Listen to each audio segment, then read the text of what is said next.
ఉత్తరప్రదేశ్లో అమేధీ నియోజకవర్గంలో ఇప్పటిదాకా అభ్యర్థిని ప్రకటించకపోవడం, వాయనాడులో పోటీ చేస్తున్నటువంటి రాహుల్ గాంధీ రెండోది అమేధీ కూడా పోటీ చేస్తున్నారని ఒక పక్కన కీలకమైనటువంటి ఆరోపణ భారతీయ జనతా పార్టీ మొదటి నుండి చేస్తూ వచ్చింది.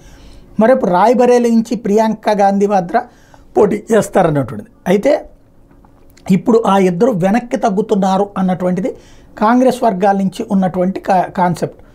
ఎందుకంటే నిన్న బీజేపీ వాళ్ళు సర్క్యులేట్ చేశారు, లేకపోతే కాంగ్రెస్లోనే ఎవరైనా సర్క్యులేట్ చేశారో వాళ్ళిద్దరి పేర్లతో ఒక ప్రెస్ నోట్ రిలీజ్ అయింది.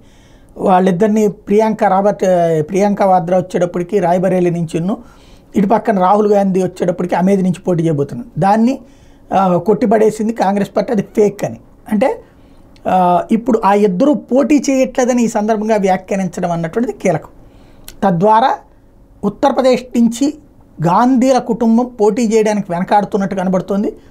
ఈ పరిణామాలు యోగికి పనికొస్తాయా, కాంగ్రెస్కి పనికొస్తాయా, సమాజ్వాదీ పార్టీకి పనికొస్తాయా చూడాలి.